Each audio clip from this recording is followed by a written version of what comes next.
নমস্কার বন্ধুরা, আজকে আমি একটা গুরুত্বপূর্ণ বিষয় নিয়ে আলোচনা করতে চলেছি।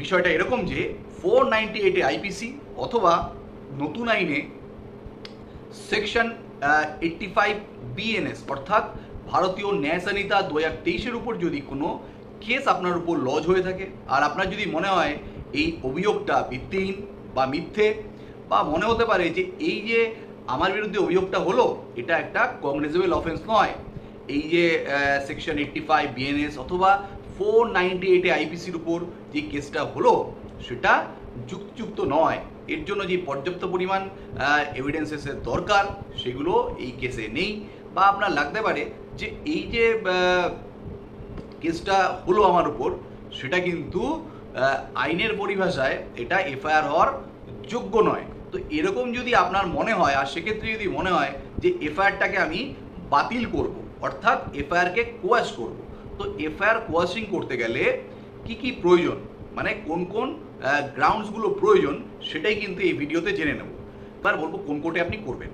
এটা আপনি হাইকোর্টে অবশ্যই করবেন, এবং হাইকোর্টে করার পর যখন আপনি করেন কোয়াশিং অ্যাপ্লিকেশন তখন অনেক ক্ষেত্রেই দেখা যায় এটা কিন্তু গ্র্যান্ট হয় না, এবং এটা যখন হয় না এমনিতেই এগুলো একটু সময় সাপেক্ষ ব্যাপার, যখন হয় না তখন কিন্তু আমরা মনমরা হয়ে বসে থাকি আর বলি যে এরকম অ্যাপ্লিকেশন করলাম হলো না, এগুলো করে কোনো লাভ হয় না। কিন্তু দেখুন বন্ধুরা, সঠিক পদ্ধতিতে যদি আপনি করেন বা আপনার যদি গ্রাউন্ডসগুলো সঠিকভাবে আপনি ব্যক্ত করতে পারেন তাহলে কিন্তু আপনার এফআইআর কোয়াশিং অ্যাপ্লিকেশন অবশ্যই গ্র্যান্ট হবে, এবং এফআইআর কোয়াশিং অ্যাপ্লিকেশন গ্র্যান্ট করতে গেলে কোন কোন গ্রাউন্ডসগুলো আপনার জানা প্রয়োজন সেটাই কিন্তু এই ভিডিওতে আমি আপনাদের বলবো। একটু মনোযোগী হয়ে শুনবেন, কারণ স্কিপ করে গেলে না, কারণ এই যে আইন একটা হলো সরু সুতো দিয়ে বাঁধা, যেভাবে মালা গাঁথা হয় এভাবে আইনের প্রত্যেকটা সেকশনের সঙ্গে প্রত্যেকটা সেকশনের একটা সংযোগ আছে। তাই যদি আইনের ভিডিওতে আপনি স্কিপ করে ভিডিও চলে যান বা একটু ফাস্ট ফরওয়ার্ড হয়ে এগিয়ে যান, আপনি কিন্তু আগের কথার সঙ্গে পরের কথার মিল পাবেন না, এতে ভিডিও দেখাটাই বা শোনাটাই আপনার কিন্তু বৃথা হয়ে যাবে। তাই সঙ্গে থাকবেন, পুরো ভিডিওটা অবশ্যই শোনার জন্য আমি আপনাদের অনুরোধ করব। আমার মনে হয় এই ভিডিওটা দেখার পর আপনাদের যদি FIR quashing application specially 498 IPC নতুন নতুন আইনে সেকশন 85 বিএনএসে যদি আপনার বিরুদ্ধে কোনো মামলা হয় আর সেই মামলাটা যদি আপনার মনে হয় যে ভিত্তিহীন বা এটা এফআইআর হওয়ার যোগ্য নয়, তাহলে কিন্তু অবশ্যই আপনি এফআইআর কোয়াশিং করতে পারবেন, আর সেটা কিন্তু খুব কম সময়ের মধ্যে আপনার হয়ে যাবে। এবার একটা প্রশ্ন আসতে পারে যে এই যে আপনি বলছেন এফআইআর কোয়াশিং অ্যাপ্লিকেশন বা এফআইআর বাতিল করার জন্য আবেদনপত্র, সেটা কি আইনে কোনো তার প্রবিধান আছে বা এরকম কি কোনো প্রভিশন আছে? অবশ্যই আছে। সেকশন 482 সিআরপিসি আর নতুন আইনের সেকশন 528 বিএনএসএস অর্থাৎ ভারতীয় নাগরিক সুরক্ষা সংহিতা 2023 অনুসারে আপনি কিন্তু এফআইআর কোয়াশিং অ্যাপ্লিকেশন হাইকোর্টে করতে পারেন। এবার আমি একটা সাজেশন দিয়ে রাখি, যখনই আপনারা কোনো এফআইআর কোয়াশিং অ্যাপ্লিকেশন করবেন সঙ্গে সঙ্গে কিন্তু ইনভেস্টিগেশন স্টেটাও চেয়ে রাখবেন, মানে তদন্তে ক্ষেত্রে যেই স্টেটা আপনারা কিন্তু নিয়ে রাখবেন। না হলে কি হবে, আপনার তদন্তের মধ্যে চলতে থাকবে, আপনার এগেনস্টে যা অ্যাকশন থাকবে সেগুলো পুলিশ নিয়ে নেবে এবং লোয়ার কোর্টে এই কেসটা চলতে থাকবে। এতে কি হবে, আপনার কিন্তু যেই সমস্যা আপনার একটা কেস চললে হয় সেগুলো কিন্তু চলতে থাকবে। তাই আপনার ক্ষেত্রে মনে হয় লাভজনক হবে এটাই যে আপনারা যখন এই অ্যাপ্লিকেশনটা করবেন হাইকোর্টে তখন কিন্তু এর সঙ্গে সঙ্গে আপনার উকিলবাবুকে বলে একটা ইনভেস্টিগেশন স্টেও একটা চেয়ে রাখবেন। না এরপর আসি যে আপনি ধরুন এফআইআর কোয়াশিং অ্যাপ্লিকেশন করলেন, সেটাকে হাইকোর্ট কীভাবে এটা ডিল করে এবং কীভাবে তার ডিসপোজাল হয়। আর যদি আপনার এফআইআর কোয়াশিং অ্যাপ্লিকেশন ধরুন অ্যাকসেপ্ট হলো না, তাহলে কি রাস্তাটা পুরোপুরি বন্ধ হয়ে গেল, আর কি কোনো উপায় নেই? সেই বিষয়টাই জেনে নেব। যেমন ধরুন আপনার বিরুদ্ধে একটা এফআইআর লজ হলো আর আপনার মনে হচ্ছে এই যে এফআইআরটা হলো এটা ভিত্তিহীন, মিথ্যে, তাহলে আপনি কি করবেন? আপনি উকিলবাবুর মাধ্যমে হাইকোর্টে একটা সেকশন 482 সিআরপিসি নতুন আইনে সেকশন 528 বিএনএসএস অনুসারে একটা এফআইআর কোয়াশিং অ্যাপ্লিকেশন আপনি করবেন। করার পর হাইকোর্ট সেটাকে অ্যাকসেপ্ট করবে। করার পর স্টেট, মানে যে আপনার স্টেট মেশিনারি যারা আছে, মানে পুলিশ অথরিটি যারা ইনভেস্টিগেশন করছেন তাদের থেকে এবং কমপ্লেন্ট, এই দুই তরফ থেকেই উনি রিপ্লাই চাইবেন যে কেন এফআইআর হওয়াটা জরুরি, এবং মানে এফআইআরটা হয়েছিল এবং এফআইআরটা কি সত্যি সত্যি যুক্তিযুক্ত, এফআইআরটা কি সত্যি সত্যি জাস্টিফাইড। তো সেই রিপ্লাইটা ওনাদের কাছে চাইবেন। ওনারা ওনাদের সপক্ষে যুক্তি দেবেন, মানে যুক্তি দিয়ে একটা রিপ্লাই দেবেন। এবার আপনাকে তারপরে একটা রিপ্লাই চাওয়া হবে, রেসপন্স আপনার থেকে চাওয়া হবে যে আপনি এই যে ওনারা এইগুলো বলছেন বা আপনার বিরুদ্ধে যে অভিযোগটা এসছে এর সপক্ষে আপনি কি বলতে চাইছেন সেটা লিখিত আকারে আপনি জানান। আপনি তখন একটা রিপ্লাই দেবেন এবং রিপ্লাইটার সঙ্গে সঙ্গে আপনি তার প্রমাণও অ্যাটাচ করতে পারেন, কিছু ডকুমেন্টস চাইলে আপনি দিতে পারেন। তো এগুলো দিয়ে আপনি একটা আপনার রিপ্লাই দেবেন, মানে এটা একটা প্লিডিং পর্যায়ে চলবে। এরপরে কী হবে, এরপরে আপনাদের দুজনের রিপ্লাই নেওয়ার পর আপনার উকিলবাবু এবং ওই তরফে সরকার পক্ষের উকিলবাবু দুজন মিলে, মানে এপিপি সাহেব দুজন মিলে আর্গুমেন্ট করবেন এবং আর্গুমেন্টে যার প্লি আর আর্গুমেন্টে দম থাকবে, যার প্রমাণ বা যার যুক্তিগুলো বেশি যুক্তিযুক্ত হবে তারই জিত হবে।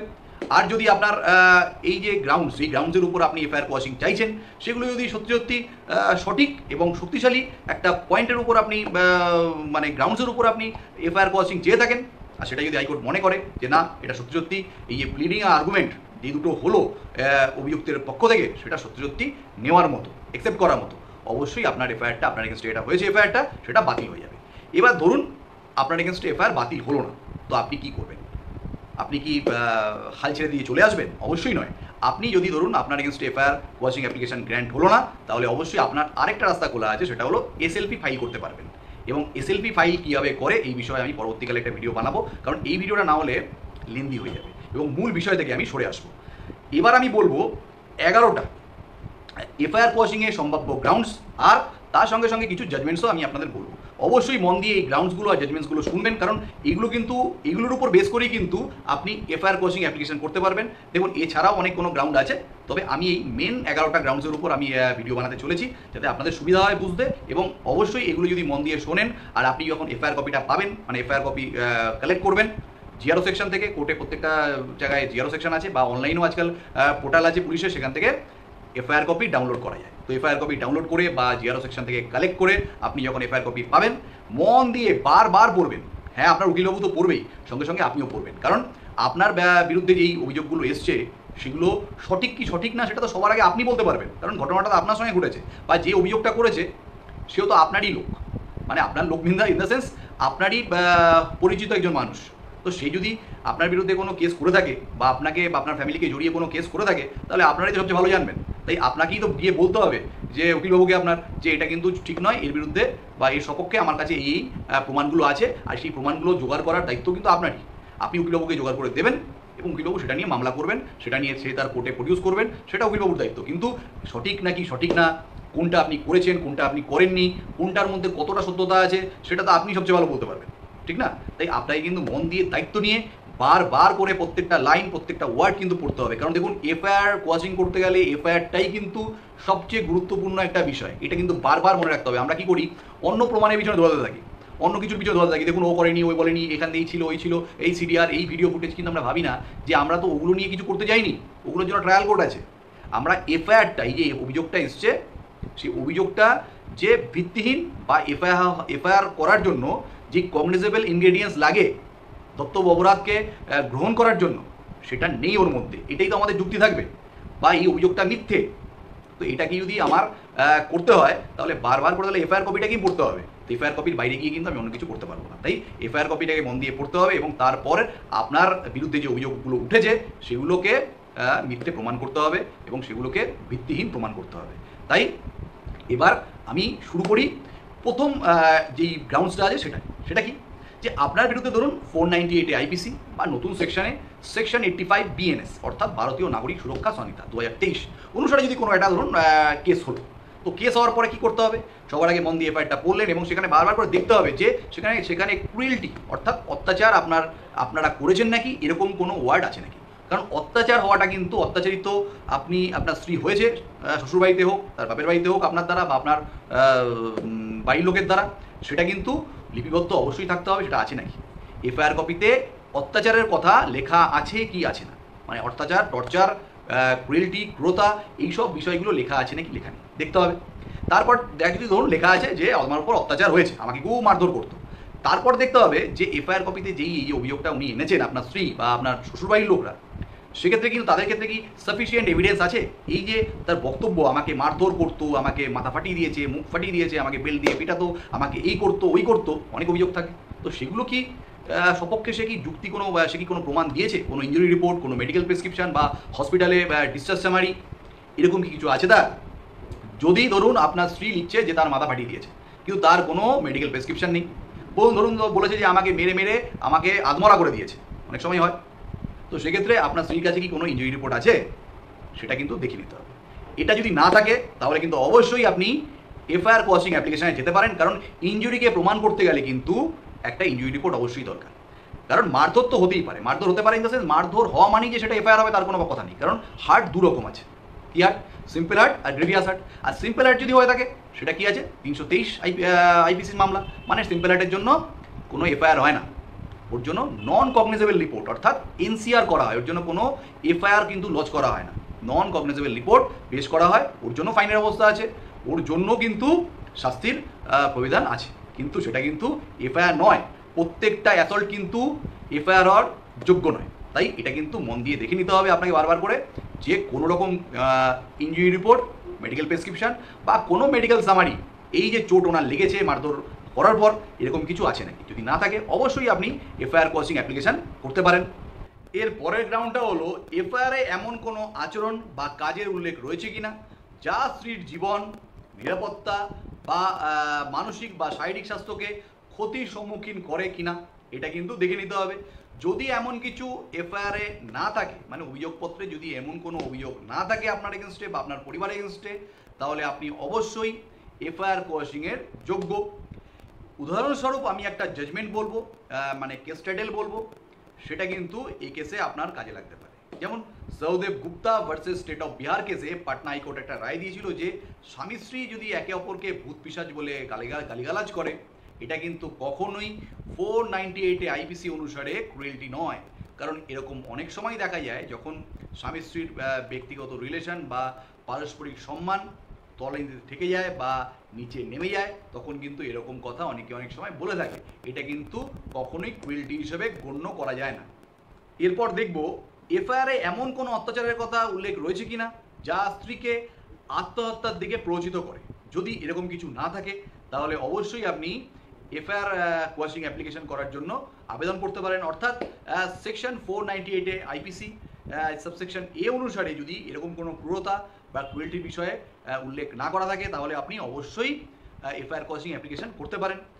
এছাড়া নতুন যে আইন হয়েছে বিএনএস অর্থাৎ ভারতীয় ন্যায় সংহিতা, নতুন আইনের সেকশন 86 সাবসেকশন এ অনুসারে এর যদি মেনশন না থাকে, এরকম টর্চার বা ক্রূরতা বা অত্যাচারের কথা যদি উল্লেখ না থাকে, তাহলে কিন্তু অবশ্যই আপনি এফআইআর কোয়াশিং অ্যাপ্লিকেশন করতে পারেন। এরপর আরেকটা জিনিসও দেখবেন, সেটা হলো এফআইআরে এমন কোনো অত্যাচারের কথা উল্লেখ রয়েছে কিনা যা স্ত্রীর গুরুতর চোট লাগা অর্থাৎ গ্রেভিয়াস হার্ট হওয়ার জন্য আপনি রেসপন্সিবল কিনা, সেরকম কিছু উল্লেখ আছে কিনা, বা তার শরীর বা তার অঙ্গ প্রত্যঙ্গের জন্য বা তার মানসিক বা শারীরিক স্বাস্থ্যের জন্য প্রচণ্ড ডেঞ্জার আছে বা এমন কিছু রিস্ক সে ফিল করছে নাকি, বা প্রচণ্ড বিপদ আছে আপনার কোনো আচরণ বা আপনার কাজে, এরকম কিছু উল্লেখ রয়েছে কিনা সেটাও আপনাকে দেখে নিতে হবে। এটাও কিন্তু সেকশন 498 আইপিসি সাবসেকশন এ অনুসারে এটা উল্লেখ আছে। এছাড়া সেকশন 86 সাবসেকশন এ বিএনএস অনুসারে কিন্তু এটা উল্লেখ আছে যে এরকম কোনো আচরণ কিন্তু অবশ্যই সেকশন 85 বিএনএস বা পুরনো সেকশনের সেকশন 498 আইপিসি অনুসারে এফআইআর হওয়ার জন্য যোগ্য।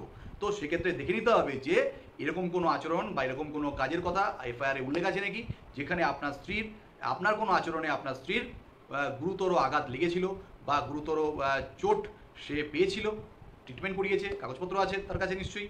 তো সেরকম কিছু আছে নাকি দেখে নেবেন। আর সঙ্গে সঙ্গে আপনার কোনো কাজ বা আপনার কোনো আচরণ তার কাছে বিপদের ঝুঁকি বহন করছে নাকি, তার অঙ্গ, তার জীবন, তার মানসিক স্বাস্থ্য এবং তার শরীরের উপর এরকম কিছু ঝুঁকি আছে নাকি আপনার আচরণে, তার প্রমাণ সে কি দিয়েছে বা অভিযোগে সেটা উল্লেখ করা আছে নাকি, সেটাও কিন্তু দেখে নিতে হবে। এটা আজকাল খুব হচ্ছে, আগেও হতো, তবে আজকাল চোখে পড়ছে আমার, যে স্ত্রী কী করে, যখন ভাবে না সবাইকে নাম জড়িয়ে একটা কেস করব, তখন এই মিথ্যে মামলাটা যখন করে, তখন স্বামীর সঙ্গে সঙ্গে স্বামীর বন্ধুবান্ধব, অফিসের কলিগ বা তার কোনো শুভাকাঙ্ক্ষী, তার পরামর্শদাতা, সবার নাম 498 আইপিসি যেই কেসটা করেন বা নতুন আইনে সেকশন 85 বিএনএস ভারতীয় ন্যায় সংহিতার যেই কেসটি করেন, তখন এদের নামটাও ঢুকিয়ে দেয়।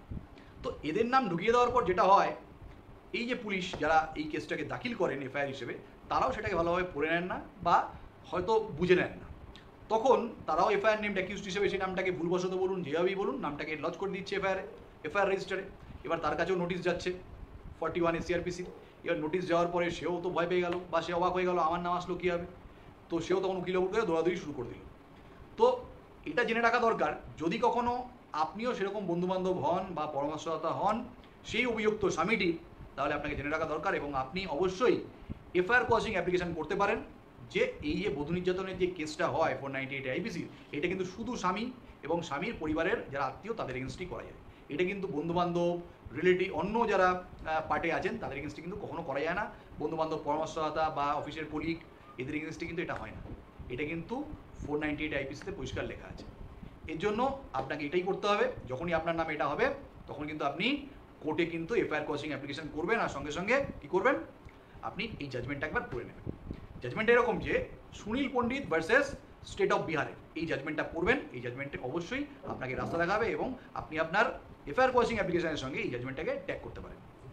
এরপর দেখে নিতে হবে এফআইআরে এরকম কোনো অভিযোগ রয়েছে কি না যেখানে বলা আছে পণের দাবিতে তার স্বামী তার স্ত্রীকে অত্যাচার করেছে বা স্বামীর বাড়ির লোকরা তার বৌমাকে অত্যাচার করেছে, এরকম কোনো অভিযোগ রয়েছে কিনা, মানে অত্যাচারের কারণটা ডাউরি বা পণ, এরকম কিছু লেখা আছে নাকি। কারণ এটা কিন্তু সেকশন 498 সাবসেকশন বি আইপিসি অনুসারে কিন্তু এর উল্লেখ আছে, মানে এই কারণে এফআইআর হতে পারে, যেই কারণগুলো কন্ডিশনগুলো আছে সেগুলো কিন্তু এটা উল্লেখ করা আছে। বা নতুন যদি আইন দেখেন সেখানেও সেকশন 86 সাবসেকশন বি অনুসারে বিএনএস অর্থাৎ ভারতীয় ন্যায় সংহিতা 2023 অনুসারে কিন্তু এর উল্লেখ করা আছে, মানে এই গ্রাউন্ডসের উপর এফআইআর হতে পারে। তো সেরকম যদি কিছু উল্লেখ না করা হয়ে থাকে তাহলে অবশ্যই আপনি এফআইআর কোয়াশিং অ্যাপ্লিকেশন দাখিল করতে পারেন। এরপর দেখে নিতে হবে যে এফআইআর স্ত্রীর উপর যে অত্যাচারটা হয়েছিল, যেই অভিযোগ স্ত্রী আপনার করছে বা স্ত্রীর বাড়ির লোক করছে, তার কোনো নির্দিষ্ট তারিখ, সময় বা স্থানের উল্লেখ রয়েছে কিনা। মানে ধরুন আপনার স্ত্রীর উপর অত্যাচার হয়েছিল অমুক তারিখে, অমুক সময় এবং অমুক জায়গায়, সেই সব ইনফরমেশান এফআইআরে আছে কিনা। কারণ এফআইআরে অনেক সময় অভিযোগ থাকতে পারে যে আমার উপর অত্যাচার হয়েছিল, কোথায় হয়েছিল, কখন হয়েছিল, কবে হয়েছিল, কে ঘটিয়েছিল, এই সব ঘটনাগুলো উল্লেখ কিন্তু থাকে না। তো এইগুলো কিন্তু অবশ্যই উল্লেখ থাকতে হবে। যদি ধরুন এইসব বিষয়ে কোনো স্পেসিফিক ইনফরমেশান নেই তাহলে অবশ্যই কিন্তু আপনি এফআইআর কোয়াশিং অ্যাপ্লিকেশন করতে পারেন। এরপর দেখে নিতে হবে যে এফআইআরে অভিযুক্তদের সুনির্দিষ্ট নাম উল্লেখ করা আছে নাকি, বা তারা কি করেছে সে বিষয়ে কোনো সুনির্দিষ্টভাবে সেটা উল্লেখ করা রয়েছে কিনা। কখনো কখনো এফআইআরে অভিযোগ থাকে যে আমার শ্বশুরবাড়ির লোকেরা আমাকে অত্যাচার করেছে, কোনো সুনির্দিষ্ট নাম উল্লেখ করা থাকে না, মানে কোনো স্পেসিফিক কারোর নাম মেনশন করা থাকে না। যদি এরকম এফআইআর হয়ে থাকে তাহলে অবশ্যই আপনি এফআইআর কোয়াশিং অ্যাপ্লিকেশান করতে পারেন। কখনো কখনো এফআইআরে আপনার বাবা মা, ভাই বোন, আপনার বৌদি এবং অন্যান্য যারা আত্মীয় আছে তাদের সবার নাম একসঙ্গে লিখে, মানে সবার নাম জড়িয়ে এফআইআর করা হয়। কিন্তু অ্যাকচুয়ালি ওরা আপনাদের সঙ্গে থাকেন না, ওরা অন্যত্র বসবাস করছেন বা অন্য শহরে আছেন, অন্য কোয়ার্টারে আছেন, ফ্ল্যাটে আছেন, বাড়িতে আছেন, কিন্তু আপনি আপনার স্ত্রীকে নিয়ে অন্য কোনো কোয়ার্টার বা ফ্ল্যাটে আছেন, এরকম হয়। তো এরকম যদি হয়ে থাকে, ধরুন আপনার বোনের বিয়ে হয়ে গেছে, সে একটা অন্য শহরে বা অন্য জেলায় সে তার শ্বশুরবাড়িতে আছে, বা আপনার ভাই ধরুন কলকাতার বাইরে অন্য কোনো জায়গায় পড়াশোনা করছেন, এরকম কোনো প্রমাণ আপনাদের কাছে আছে যে যেখানে আপনি প্রমাণ করতে পারবেন যে এই যে যাদের বিরুদ্ধে অভিযোগ করা হয়েছে তারা এক পরিবারের সদস্য হলেও একসঙ্গে আপনারা অবস্থান করছেন না, মানে আপনার স্ত্রীর সঙ্গে এদের কোনো যোগাযোগ নেই।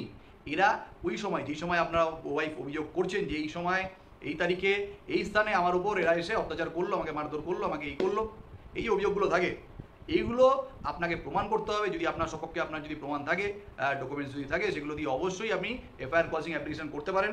যাদের বিরুদ্ধে অভিযোগ হয়েছে তারা, যে আমরা এই সময় এখানে উপস্থিত ছিলাম না, আমরা ওইখানে যাইনি এই সময়, কারণ আমরা এখানে ছিলাম। ধরুন আপনার ভাই ধরুন কোনো স্কুলে বা ইউনিভার্সিটিতে পড়ে, সেখানে অ্যাটেন্ডেন্স রেজিস্টার আছে, সেসব অ্যাটেন্ডেন্স রেজিস্টার, বা যদি অনেক জায়গায় দেখবেন বায়োমেট্রিক অ্যাটেন্ডেন্স হয়, সেসবের যেই ডকুমেন্টস আছে, ডিজিটাল এভিডেন্স, বা এছাড়াও আমার অনেক ভিডিও আছে, দেখে নেবেন যে কীভাবে আপনি আপনার বিরুদ্ধে মিথ্যে অভিযোগ বলে প্রমাণ করতে পারবেন। Google map history, location history, এছাড়া আপনার সিডিআর, কল ডিটেলস রেকর্ড, সেখানেও টাওয়ার লোকেশন থাকে, ইচ্ছা করলে কোর্টের মাধ্যমে এটা জোগাড় করা যেতে পারে। এছাড়া আপনি যদি কোনো প্রাইভেট হায়ার রাইড হিস্ট্রি যদি থাকে, ওলা উবের বা এগুলোতে আপনি যদি ট্রাভেল করে থাকেন, বা কোনো ইউপিআই যদি টাকা কোনো জায়গায় কাউকে পেমেন্ট করে থাকেন, সেখানেও আপনার লোকেশন থাকে। যদি শপিং মলে যদি কিছু জিনিসপত্র কিনে থাকেন, সেখানেও আপনার একটা লোকেশন থাকে। এছাড়াও আরও অনেক কিছু আছে যেগুলো দিয়ে আপনি প্রমাণ করতে পারেন যে আপনি সেইখানে ছিলেন না। যদি এরকম আপনি যদি প্রমাণ করে দিতে পারেন যে না, আপনারা এক ছাদের তলায় কখনোই ছিলেন না বা থাকেন না, বা সেই সময় ছিলেন না, তাহলে কিন্তু অবশ্যই আপনারা এফআইআর কোয়াশিং অ্যাপ্লিকেশান দাখিল করতে পারেন। ধরুন আপনার বিরুদ্ধে যে ডাউরি বা পণের অভিযোগ আনা হয়েছে তা ডাউরি প্রহিবিশন অ্যাক্ট 1961 এর সেকশন 2 আওতায় আসছে না। যদি না এসে থাকে তাহলে অবশ্যই আপনি এফআইআর কোয়াশিং অ্যাপ্লিকেশন করতে পারেন। এক্ষেত্রে একটা কেস লজ আছে আপনার ক্ষেত্রে প্রয়োজন হতে পারে। এটা হলো নরেশ পণ্ডিত ভার্সেস স্টেট অফ বিহার। এই কেসে পাটনা হাইকোর্ট বলেছিল যে যদি নবজাতক অর্থাৎ নিউবর্ন বেবির ভরণ পোষণের জন্য বা সন্তানের লালন পালনের জন্য বাবা অর্থাৎ স্বামী যদি টাকা চেয়ে থাকে তার স্ত্রীর কাছে, এটা কিন্তু যে পণের পরিভাষা আছে অর্থাৎ পণের যে ডেফিনেশন আছে সেকশন 2-তে, সেটা কিন্তু ফুলফিল করছে না, এটা কিন্তু এর আওতায় আসছে না। এরপর আমি শেষ গ্রাউন্ডটা বলবো, সেটা হলো যদি একই অভিযোগের জন্য দু জায়গায় মামলা চলে এবং একটা কেসে আপনি একটা আদালত থেকে অ্যাকুইটাল পান, অর্থাৎ আপনার বিরুদ্ধে অভিযোগ প্রমাণিত না হয়, তবে সেই রায় নিয়ে আপনি হাইকোর্টে এফআইআর কোয়াশিংয়ের জন্য আবেদন করতে পারেন। এর সম্পর্কিত একটা কেস হলো Pratik Bansal versus state of Rajasthan. এছাড়াও আরও অনেক জাজমেন্ট আছে যেগুলো আপনি আপনার অ্যাপ্লিকেশনের সঙ্গে ট্যাগ করতে পারেন। অনেকের মনেই এই প্রশ্নটা জাগে আর অনেকেই এই প্রশ্নটা করেন যে এই যে এফআইআর কোয়াশিং অ্যাপ্লিকেশন, যে এফআইআর বাতিল করার যে অ্যাপ্লিকেশনটা করব সেটা কি চার্জশিট হওয়ার আগে করব না পরে করব, এই প্রশ্নটা অনেকেই করেন। তো এক্ষেত্রে অনেকের ধারণা পরিষ্কার নয়, তাই বলবো মন দিয়ে একটু শুনবেন। ধরুন আপনার কোনো কেসে এফআইআর হয়েছে, তারপরে আপনার ইনভেস্টিগেশন হয়েছে, তারপরে সেটা আপনার এগেনস্টে কিছু প্রাইম ফেসি এস্টাবলিশড হয়েছে এবং প্রাইম ফেসি এস্টাবলিশড হওয়ার পরে আপনার বিরুদ্ধে পুলিশ যে আইও আছে, পুলিশের ইনভেস্টিগেটিং অফিসার, সে চার্জশিট পেশ করেছে এবং পরবর্তীকালে কেসটা ট্রায়াল স্টেজে আছে। তো এক্ষেত্রে হাইকোর্ট এটা বলতে পারেন যে যেহেতু এটা ইনভেস্টিগেশন কমপ্লিট হয়ে গেছে, যেহেতু এটা ট্রায়াল স্টেজে আছে, এখন ডিস্টার্ব করে লাভ নেই, ফার্স্টে লোয়ার কোর্টের জাজমেন্টটা আসুক, কি রায় দেয় দেখি, তারপরে নয় আমরা ফাইনাল অর্ডার দেবো, এরকম কিন্তু হতেই পারে। তাহলে একটা কথা আমি বলছি, সেটা হলো যখনই এরকম মনে হবে যে আপনি এফআইআর কোয়াশিংয়ের দিকে যাবেন, চেষ্টা করবেন সেটা তদন্ত যখন চলছে সেই সময়টাই করতে, তাহলেই সেটা আমার মনে হয় যে আপনার ক্ষেত্রে লাভদায়ক হবে এবং সেটাই মনে হয় ভালো হবে। এবার বাকিটা আপনার নিজস্ব যে লয়ার হবে তার সঙ্গে কথা বলে আপনি কথা বলে নেবেন, তার যা পরামর্শ সেই হিসেবে চলবেন। এবার আমার একটা ধারণা যে আমি দিয়ে রাখি, সেটা হলো এই যে এতক্ষণ ভিডিওটা বানালাম শুনলেন, এবার আপনার মনে হতেই পারে যে কোর্টে যাবেন আর আপনি এফআইআর কোয়াশিংয়ের জন্য অ্যাপ্লিকেশন করবেন আর আপনি এফআইআর কোয়াশিং আপনার হয়ে যাবে। সত্যি কথা বলতে, মিথ্যা কথা বলে আমি ভিডিও বানাই না, সেটাতে আমার ভিউ হোক, লোক দেখুক, আমার ফলোয়ার বাড়ুক, আমার কিচ্ছু যায় আসে। সত্যি কথা হিসেবে আমি নিই আর বলিও, সেটা বলতে ভালোবাসি। কারণ দেখবেন আমি কখনো বলি না আমাকে চ্যানেলটাকে সাবস্ক্রাইব করুন, এই করুন, ওই করুন, আমি শুধু বলি শেয়ার করুন, কারণ কষ্ট করে ভিডিও বানাই, অনেকের যদি পৌঁছায় ভালো লাগে, ভিডিওটা বানানোর পর একটা স্যাটিসফ্যাকশন তো দরকার, সেই স্যাটিসফ্যাকশনের জন্য হয়তো বলি আমি যে ভিডিওটা শেয়ার করুন, কিন্তু আমি কখনো বলি না সাবস্ক্রাইব করুন, এগুলো আমি বলা পছন্দ করি না। কারণ কী হবে সাবস্ক্রাইব করুন, দেখুন দরকার যেমন আমার আছে, ভালো লাগে, আমার নামের জন্য যশের জন্য হয়তো করি, আর যারা দেখে তাদেরও কিছু উপকৃত হয়, তারা ভালো লাগে কাউকে উপকার করতে। এই মাধ্যমে আমার জ্ঞান যদি কিছু থেকে থাকে, যদি স্বল্প জ্ঞানটা করার মাধ্যমে কিছু যদি দিয়ে থাকি, নিজেরও ভালো লাগে, নিজেরও আত্মপরিতৃপ্তি হয়। এটাই তাই বলি যে বেশিরভাগ ক্ষেত্রেই কিন্তু এফআইআর কোয়াশিং অ্যাপ্লিকেশন অ্যাকসেপ্ট হয় না, ধরুন 90% ক্ষেত্রেই হয় না। এটা কিন্তু সময় লাগে, এটা কিন্তু টাইম কনজিউমিং। যে আপনি করলেন আর হয়ে গেল কালকে, এটা কখনো না। অনেক সময় আমি ভিডিওতে দেখি যে অনেক লয়াররা বলেন যে একদিনের মধ্যে আপনার এফআইআর কোয়াশিং অ্যাপ্লিকেশন অ্যাকসেপ্ট হয়ে যাবে, আপনার 1 মাসের মধ্যে হয়ে যাবে। তারা যদি পারে সেটা তো আলাদা ব্যাপার, তো আমি দেখিনি, আমার দেখার বাইরে একটা বড় জগৎ আছে, সেটাও ঠিক। তবে আপনি চেষ্টা করতেই পারেন, তবে আমি দেখিনি আমার দেখার বাইরে। এবার আপনার নিশ্চয়ই ভালো লয়ার ভালো বুদ্ধি দেবে, ঠিক না? এটা মানে রঙিন স্বপ্নটা আমি দেখানো পছন্দ করি না, তাই সত্যি কথা বলে রাখি। এরপরে একটা কথা বলি, অনেকেই আছে ভিডিও চ্যাট আছে, ভিডিও রেকর্ডিং আছে, হোয়াটসঅ্যাপ চ্যাট আছে, মেসেঞ্জার চ্যাট আছে, SMS আছে, এগুলো নিয়ে গিয়ে চলে যায়, গিয়ে বলে, বা ফটোগ্রাফস আছে, নিয়ে গিয়ে বলে হাইকোর্টে যে আমার এই যে এভিডেন্স আছে, আমার এখন এই বিষয়ের বিরুদ্ধে আমি এখন এফআইআর কোয়াশিং করব। অ্যাকচুয়ালি সত্যি কথা বলি, যখনই আপনি কোনো এভিডেন্স দেবেন না, তখন সেটা ক্রস হওয়া দরকার। কারণ ক্রস ছাড়া তো এভিডেন্স তো আপনি তো এভিডেন্স হবে না কোর্টে আপনার। আপনি ধরুন দিলেন একটা ফটো, তো ফটোটা সুপার ইম্পোজ আছে কি নেই, ফটোটার কোথায় সোর্স আছে, তো অরিজিনেটার কে, এই বিষয়গুলো তো আপনার ক্রসে আসবে।